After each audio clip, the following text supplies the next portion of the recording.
يجعلنا من القوم الظالمين آمين أبو جابر আল্লাহ সুবহানাহু ওয়া তাআলার মহান দরবারে শুকরিয়া জ্ঞাপন করছি, যিনি আমাকে দীর্ঘ 11 বছর 16 দিন পরে আপনাদের দোয়া এবং আল্লাহর রহমতে মুক্ত বাতাসে আসার তৌফিক এনায়েত করেছেন। এজন্য বলি আলহামদুলিল্লাহ। আপনারা জানেন, কয়েক মাস পূর্বে আমার জামিন হয়েছিল। এখন আমি ভাবছি আল্লাহ সুবহানাহু ওয়া তাআলার রহমত এবং তার যে ইচ্ছা, তিনি যে বান্দাদেরকে ভালোবাসেন তাদের কল্যাণের জন্য সবকিছু করেন। ওই সময় যদি আমি মুক্ত হতাম, সমালোচকরা বলতো সরকার তাকে ছেড়ে দিয়েছে আপোস করার জন্য। বিভিন্ন রকমের সমালোচকরা সমালোচনা করত। আল্লাহ সুবহানাহু ওয়া তাআলা চাইলেন তোমাকে এই সমালোচনার বোঝা নিয়ে বের হওয়া দরকার নেই। আল্লাহ সুবহানাহু ওয়া তাআলা সেজন্য ওই জালেম শাহীকে দেশ থেকে বের করে দিয়ে আমাদের আল্লাহ রাব্বুল আলামিন ইজ্জতের সঙ্গে বের করেছে। ভাইরা আমার, আপনারা জানেন ফিরআউন তার জাতিকে বিভিন্ন দলে বিভক্ত করেছিল। কুরআনুল কারীমের সূরা কসস এর প্রথম থেকে 7 আয়াত পর্যন্ত সে বিষয়গুলো রয়েছে। আল্লাহ সুবহানাহু ওয়া তাআলা বলেন, ইন্না ফিরআউনা আলা ফিল আরদ, ফিরআউন মিশর ভূখণ্ডে সর্বে সর্বা এবং ধরাকে সরা জ্ঞান করে সবার উপরে সে স্থান করে নিয়েছিল। তার চেয়ে বড় আর কেউ নেই। ফেরাউনের সঙ্গে আমাদের দেশের ফেরাউনি রয়েছে। বাংলাদেশের ক্ষমতাকে এমন ভাবে কুক্ষিগত করেছিলেন, তার ইশারা ছাড়া একটা কিছু করা সম্ভব হতো না। হাইকোর্ট থেকে আমাকে জামিন দিয়েছিল, শেখ হাসিনার ইঙ্গিতে আমাকে আবার পুনরায় গ্রেফতার করে জেলে দেওয়া হয়েছিল। হাসিনা, দেখে রাখো, আজকে বাংলাদেশের তুমি নেই।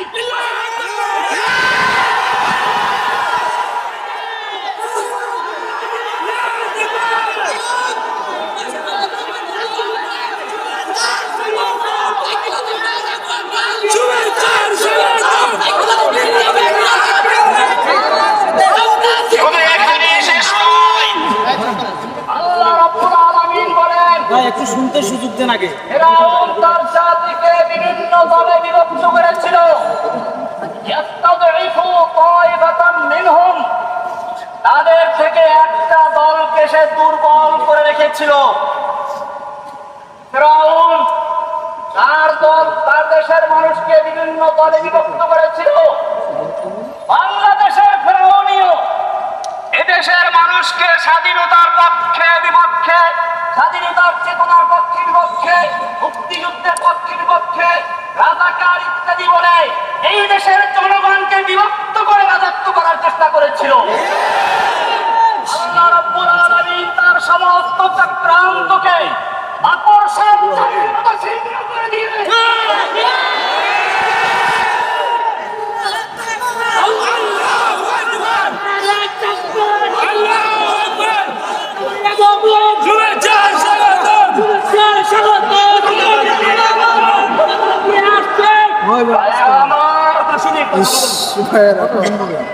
ইনশাআল্লাহ আপনাদের সঙ্গে কথা হবে, অনেক কথা হবে।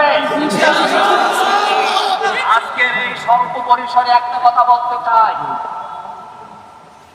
আমি দীর্ঘদিন জেল থেকে বুঝেছি, ইসলামের দুশমনরা দেখে না কে কোন দল করে, সকলেই দেখে কে মুসলমান কে ইসলামের জন্য কথা বলে। এখন আমাদের প্রয়োজন, সবচেয়ে বেশি প্রয়োজন ঐক্যবদ্ধ হওয়া। এজন্য আপনাদেরকে বলবো, পিছনের দিকে আমাদের যাদের সঙ্গে বিভিন্ন রকমের তিক্ততা ছিল, যারা আমাদের সমালোচনা করেছে, আমরা তাদের সমালোচনার জবাব দেব কাজের মাধ্যমে ইনশাআল্লাহ। এজন্য মনে রাখবেন, এখন থেকে আমাদের স্লোগান হচ্ছে আব হামারা এক হি কাম ইন্তেকাম। अब हमारा एक ही काम इंतकाम इंतकाम इंशाल्लाह। আমাদের একই কাজ হচ্ছে ইন্তেকাম, মানে প্রতিশোধ। এই প্রতিশোধ কিভাবে শুনুন, ভালো করে শুনুন। প্রতিশোধ মানে এই নয়, এটা স্বাভাবিক অর্থে বুঝে আসে। প্রতিশোধের প্রথম কাজ হচ্ছে ক্ষমা। আল্লাহর নবী সাল্লাল্লাহু আলাইহি ওয়াসাল্লাম মক্কা বিজয়ের পরে যখন তিনি বিজয় এসে মক্কায় দাঁড়ানো, সাহাবায়ে কেরাম 10,000 তরবারি উন্মুক্ত রেখে বসে আছেন, আল্লাহর নবী ইশারায় অপেক্ষা করছেন। আল্লাহর নবী মক্কার কাফেরদেরকে জিজ্ঞেস করলেন, ও মক্কার কাফেরেরা, আজকে তোমরা আমার থেকে কেমন আচরণ আশা করছো? মক্কার লোকেরা বলেছিল, একটা উত্তম ভ্রাতা, উত্তম চাচার থেকে যা আশা করা যায় আমরা তাই করছি। আল্লাহর নবী সাল্লাল্লাহু আলাইহি ওয়াসাল্লাম সেদিন বলেছিলেন, আজকে আমি সে কথাই বলবো যেই কথা বলেছিল আমার ভাই ইউসুফ আলাইহিস সালাম তার ভাইদেরকে হাতের নাগালে পাওয়ার পরে। ইউসুফ আলাইহিস সালামের ভাইয়েরা তাকে কুয়ায় নিক্ষেপ করেছিল, কিন্তু সেই ভাইয়েরা যখন তার হাতের মুঠোর ভিতরে চলে আসলো, ইউসুফ আলাইহিস সালাম তাদের ক্ষমা করে বলেছিলেন, লা তাসরিবা আলাইকুমুল ইয়াউম, আজকে তোমাদের বিরুদ্ধে আমাদের কোনো ক্ষোভ নেই, আমার কোনো ক্ষোভ নেই, যাও তোমাদের সকলকে আমি ক্ষমা করে দিলাম। আল্লাহর নবী সাল্লাল্লাহু আলাইহি ওয়াসাল্লাম মক্কার সেই বিজয় দিবসে, বিজয়ের মুহূর্তে যখন তার একটা ইশারা পেলে 10 লক্ষ তরবারি মক্কার কাফেরদেরকে কচু কাটা করে রক্তে রঞ্জিত করে ফেলত, সেই সময় আল্লাহর নবী মক্কার কাফেরদেরকে উদ্দেশ্য করে বললেন, আজকে আমি তোমাদের সাথে সে কথাই বলছি যা ইউসুফ বলেছিলেন, যাও, লা তাসরিবা আলাইকুমুল ইয়াউম, আজকে তোমাদের বিরুদ্ধে আমার কোনো ক্ষোভ নেই, ইযহাবু আনতুমুত তুলাকা, যাও, আমি তোমাদের সকলকে সাধারণভাবে ঘোষণা করলাম। আব হামারা এক হি কাম ইন্তেকাম। দ্বিতীয় নম্বর, এই ক্ষমা কিন্তু সকলের জন্য প্রযোজ্য ছিল না। আল্লাহর নবী সাল্লাল্লাহু আলাইহি ওয়াসাল্লাম সেই ক্ষমার দিনেও বলেছিলেন, কয়েকজন লোকের নাম ধরে ধরে, এদের ক্ষমা নেই, এদেরকে যেখানে পাওয়া যায় সেখানে হত্যা করা হবে। আপনারা জানেন, আল্লাহর নবী সাল্লাল্লাহু আলাইহি ওয়াসাল্লাম এখনো লোহার অস্ত্র মাথার থেকে খুলেন নাই। সেই সময় রাসূল সাল্লাল্লাহু আলাইহি ওয়াসাল্লামকে বলা হলো, ইন্না ইবনা খাতাল মুতাআল্লিকুন বিআসতারিল কাবা, ওই যে ইবনে খাতাল যাকে আপনি ক্ষমা করেন নাই, যে আপনার বিরুদ্ধে কুচ্ছারণার জন্য দুটো নর্তকী নাচাতো আর গান গাওয়াতো, সেই ইবনে খাতাল এখন বাঁচার জন্য কাবার গিলাফ করে ঝুলে আছে। আল্লাহর নবী সাল্লাল্লাহু আলাইহি ওয়াসাল্লাম সেই সাহাবীকে বললেন, ফাকতুলহু, এই কাবার গিলাফ করে ঝুলে নয়, যদি হযরত ওদের চুমু দেওয়া অবস্থা থাকে তাকে ওখানে হত্যা করে দাও। ফাঁসিকেও ক্ষমা করা হয় নাই। বোঝা গেল আল্লাহর নবী সাল্লাল্লাহু আলাইহি ওয়াসাল্লাম দয়ার সাগর, যাকে বলা হয়েছে রাহমাতুল লিল আলামিন, গোটা জগৎ সমূহের রহমত, তিনিও এই আম ক্ষমার দিনে, সাধারণ ক্ষমার দিনেও বিশেষ কিছু লোকদের ক্ষমা করেন নাই।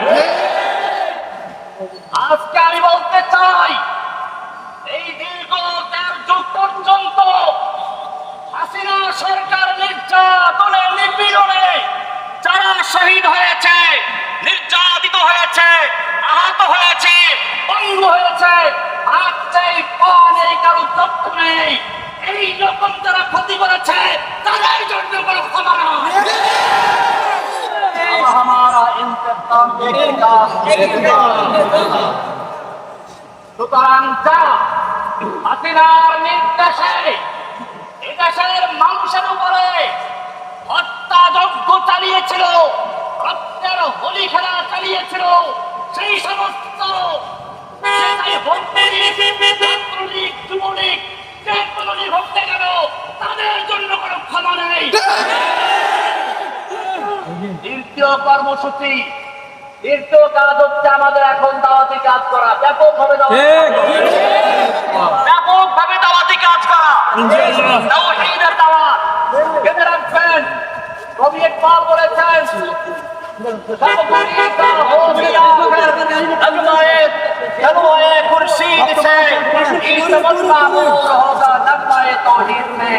তাওহীদের দাওয়াত আমরা থাকবো ইনশাআল্লাহ। দাওয়াতের মাধ্যমে আমরা সকল অন্ধকারকে দূর করে আলোর মশাল চালিয়ে বাংলার জমিনে আল্লাহর নবীর মিশন বাস্তবায়ন করব।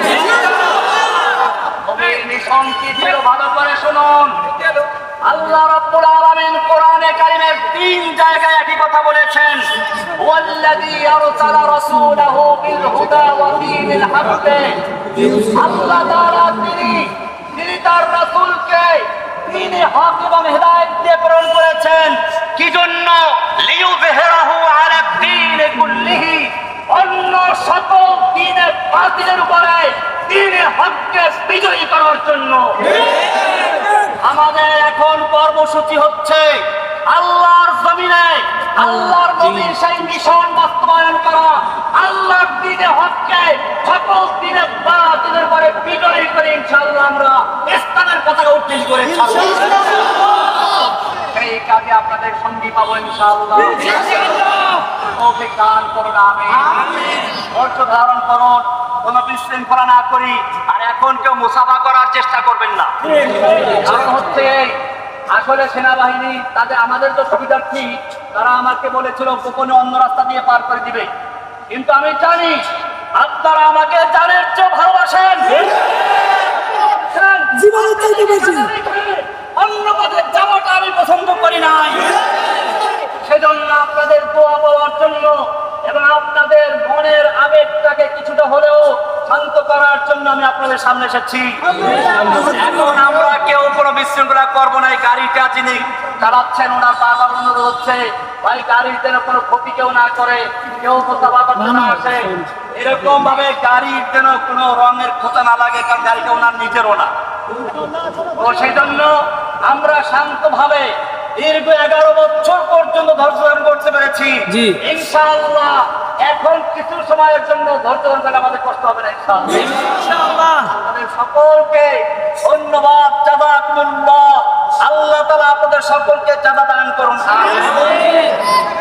আমি ওই সকল ভাইদের জন্য দোয়া করছি, আবু সাঈদ থেকে শুরু করে এই আন্দোলনে এবং এর আগে যারা আন্দোলন করতে গিয়ে শেখ হাসিনার নির্যাতনে শাহাদাত বরণ করেছেন, আহত হয়েছেন, পঙ্গু হয়েছেন, আল্লাহ তাআলা তাদের সকলকে, যারা শহীদ হয়েছেন তাদের সকলকে জান্নাতবাসী করুন, যারা আহত হয়ে তাদেরকে সেবা দান করুন, আমিন। আপনাদের সকলের হায়াত দারাজ হোক, আপনারা সকলকে হায়াত তৈয়বা নসিব করুন, আমিন। সুস্থ সবল অবস্থা রাখুন, আমিন। কবুল করুন, আমিন।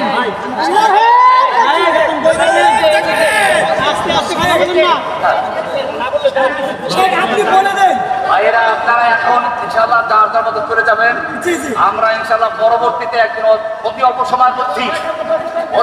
সময়ের মধ্যে ইনশাআল্লাহ আপনাদের সঙ্গে আবার দেখা হবে ইনশাআল্লাহ। আমরা হয়তো প্রেস ক্লাবে একটা সম্মেলন করার চেষ্টা করব ইনশাআল্লাহ। আমরা সেখানে দেখা হবে ইনশাআল্লাহ। আজকে আমরা আর কোনো ভিড়াভিড়ি না করি, তারপর দেখা চলে যাই ইনশাআল্লাহ।